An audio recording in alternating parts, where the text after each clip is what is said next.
Operation सिंदूर तो झांकी है, आगे की असली तैयारी तो यूपी में चल रही है, जानकर पाकिस्तान और कांप जाएगा। भारतीय सेना ऑपरेशन सिंदूर के तहत पाकिस्तान में छिपे आतंकवादियों के खिलाफ कार्रवाई कर रही है। यूपी के कई जिलों में लड़ाकू विमान, आधुनिक हथियार और गोला बारूद का उत्पादन युद्ध स्तर पर हो रहा है। सुखोई और जगुआर विमानों के पुर्जों का निर्माण भी जारी है। देश की महिलाओं के सिंदूर को मिटाने वाले पाकिस्तान में छिपे आतंकवादियों के खिलाफ भारतीय सेना के द्वारा ऑपरेशन सिंदूर चलाया जा रहा है। सीमा पर खड़े दुश्मन को मुंह तोड़ जवाब देने के लिए उत्तर प्रदेश के अमेठी में युद्ध स्तर पर तैयारी हो चुकी है। यूपी में आधुनिक हथियार, लड़ाकू विमान और गोला बारूद बनाए जा रहे हैं, जिससे पाकिस्तान को उसी की भाषा में जवाब दिया जा सके। पाकिस्तानी मिसाइलों का काल बना S-400 एयर डिफेंस, क्या दोस्त पाकिस्तान को भारत से बचाने के लिए देंगे खलीफा। भारत के पास मौजूद रूसी S-400 मिसाइल सिस्टम पाकिस्तानी मिसाइलों के लिए काल साबित हुआ है। S-400 की मदद से भारत ने पाकिस्तान के मिसाइल हमले को पूरी तरह फेल कर दिया है। पाकिस्तान के पास इस तरह की कोई वायु रक्षा प्रणाली नहीं है। बिहार और यूपी के बीच गंगा नदी पर एक और पुल बनेगा, ग्रीनफील्ड एक्सप्रेसवे से जुड़ेगा। बिहार और यूपी के बीच गंगा नदी पर एक नया पुल बनाया जाएगा। यह बक्सर और भरौली के बीच बनेगा। इसका निर्माण कार्य इसी साल शुरू होने वाला है। इसकी मिट्टी की जांच प्रक्रिया शुरू कर दी गई है।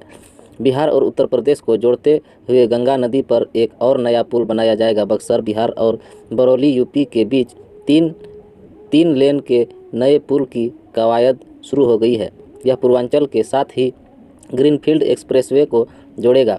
फिलहाल पुल के पिलरों की मिट्टी जांच की जा रही है।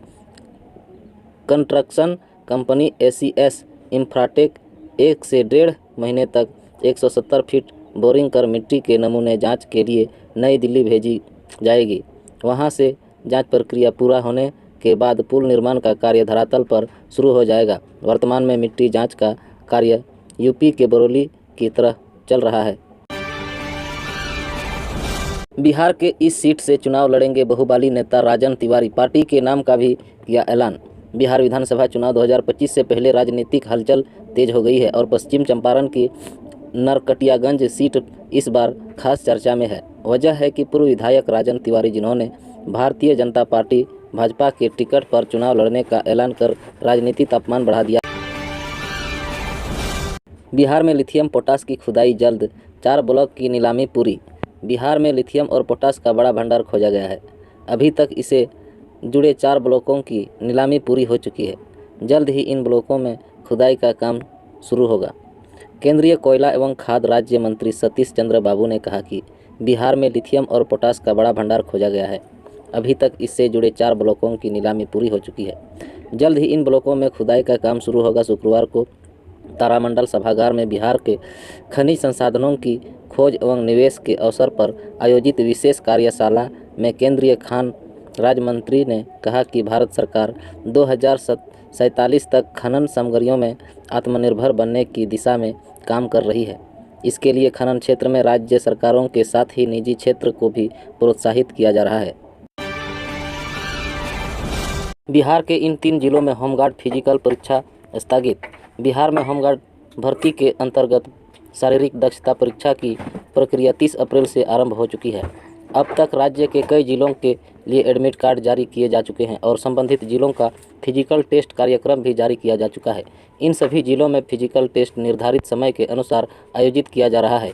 जिन अभ्यर्थियों ने अभी तक अपना एडमिट कार्ड डाउनलोड नहीं किया है, वे इसे आधिकारिक वेबसाइट ऑनलाइन bhg.bihar.government.in से डाउनलोड कर सकते हैं। बिहार होमगार्ड भर्ती आधिकारिक वेबसाइट के अनुसार राज्य के 3 जिलों में होने वाले फिजिकल टेस्ट प्रक्रिया को स्थगित कर दिया है। वेबसाइट के अनुसार किसी अपरिहार्य कारणों के कारण इस परीक्षा को स्थगित किया गया है। साथ ही यह भी जानकारी दी गई है कि इन 3 जिलों के लिए परीक्षा की नई तारीख जल्द ही जारी किया जाएगा। अपडेटेड जानकारी के लिए उम्मीदवारों को आधिकारिक वेबसाइट पर नज़र बनाए रखने की जिम्मेदारी दी गई है। जिन जिलों परीक्षा की स्थगित किया गया है उनमें गोपालगंज, मुजफ्फरपुर और सीतामढ़ी है। बिहार में 12 से 15 सीटों पर चुनाव लड़ेगी झामुमो। इंडिया गठबंधन से बातचीत के बाद अंतिम फैसला। झारखंड की सत्ताधारी पार्टी JMM यानी झारखंड मुक्ति मोर्चा ने बिहार में भी चुनाव लड़ने का ऐलान कर दिया है।